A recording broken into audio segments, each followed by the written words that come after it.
Ma'am எல்லாமே silk சாரியாக காமிச்சிட்டோம் இன்னைக்கு. ரீலில் வந்து நம்ம இன்னைக்கு காதி காமிக்க போகிறோம். காதி 4 காதி இது சரியான காதி. சரியான காதி ஓகேங்க. அதான சரியான காதின்னு எனக்கு இப்போ பிரிச்ச உடனே நீங்க சொல்றீங்களா இல்லையா பாருங்க. வாவ் அப்புறம் இதுதாங்க சரியான காதி. கனி சாமையா இருக்குது கனி. உண்மையிலேயே நான் இப்பதான் பாக்குறேன் சாரி. நான் பண்டல் வந்து எனக்கு எப்படி இருக்கு? நல்லா இருக்கு. என்னோட மறுபடியும் சொல்றேன், என்னோட சாரிங்கிறதுனால நல்லா. அவங்க பாருங்க எப்ப பார்த்தாலும் அப்படியே சொல்றாங்க. இங்க பாருங்க ஆக்சுவலா நல்லா இருக்கா வந்து பண்டல் வந்து நான் பார்க்கவே இல்லை, எடுத்து வச்சதோட சரி. பாத்தீங்களா கனிக்காவே இந்த புடவை வந்து காத்துட்டே இருக்கும். சரியா இங்க பாருங்க சாரி ஃபுல்லாவே இந்த மாதிரி டிசைன் வந்திருக்குங்க. இது பாருங்க பிளவுஸ் குட்டி குட்டி புட்டாஸ் ரொம்ப நல்லா இருக்குது. பாருங்க சூப்பரான ஒரு காதி பார்த்துக்கோங்க. இது வந்து பார்த்தீங்கன்னா என்ன ப்ரைஸ் மேம் கொடுக்க போகிறோம்? 650ங்க. Free shipping.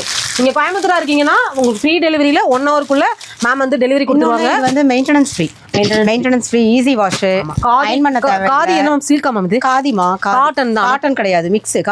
காதி மிக்ஸ் சூப்பராக இருக்கு மேம். எனக்கு ரொம்ப பிடிச்சிருச்சு. அதுவும் இந்த ரேட்டுக்கு வந்து சான்ஸே இல்லை. நம்ம ஷாப்பில் எல்லாமே ஹோல்சேல் ப்ரைஸில் தான் மேம் கொடுத்துட்ருக்காங்க. ஃபுல் வீடியோ இந்த வீடியோக்கில் டேக் பண்ணியிருக்கேன். இதில் இல்லாத கலெக்ஷன்ஸ் நம்ம அதுலேயும் கொடுத்துருக்கோம். செக் பண்ணி பாருங்க. இருக்குது க்ரீம் மேம் எனவே பார்த்துருக்காங்க. நல்லா இருக்கு. நல்லா இருக்கு இல்லையா? நம்ம கோயம்புத்தூர் மட்டும் இல்லைங்க, நீங்கள் எந்த ஊரில் இருந்தனாலும் இந்த கலெக்ஷன்ஸை நீங்கள் ஆர்டர் பண்ணிக்கலாம். அவங்களுக்கும் ஃப்ரீ ஷிப்பிங் தான் கொடுக்க போகிறோம். கோயம்புத்தூருக்குள்ள 1 ஹவர் டெலிவரிங் போது மற்ற இடத்துக்கு 1 or 2 டேஸில் உங்களுக்கு சேஃபாக அந்த சாரீஸ் வந்து உங்கள் வீட்டுக்கே வந்துடும். அதர் ஸ்டேட்டாக இருக்கீங்க அப்படின்னா உங்களுக்கு வந்து ஷிப்பிங் சார்ஜஸ் வரும். சரிங்களா? தொடர்ந்து நம்ம பேஜை ஃபாலோ கொடுத்துக்கோங்க, வீடியோக்கு ஒரு லைக் கொடுத்துக்கோங்க. ஏன்னா அடுத்தடுத்து எஸ்எஸ் சாரீஸோட ஆஃபர்ஸ் எல்லாமே நீங்கள் உடனுக்குள்ளே தெரிஞ்சுக்க முடியும். கமெண்ட் பாக்ஸில் எஸ்எஸ் சாரீஸ் ஆஃபர் கமெண்ட் பண்ணுங்க. ஏன்னா எந்த அளவுக்கு நாங்க தெரிஞ்சுக்க முடியும். நீங்க கேட்க தான் நாங்க ஆஃபர் வந்து கொடுத்துட்டே இருக்கோம். கிரியேட்டிவா கொண்டு வருவோம். இப்போ லாஸ்ட் டைம் போட்ட ரீல்ல வந்து அவங்க அதை கேட்டாங்க, காம்போ வேணும்னு சொன்னதுனால தான் நாங்க வந்து காம்போ வந்து அடுத்த ஆஃபர் என்ன வேணும்னு கேளுங்களேன். ஓகே உங்க சாய்ஸ். ஆஃபர் வந்து கேளுங்க மேம். கமெண்ட் பண்ணுங்க.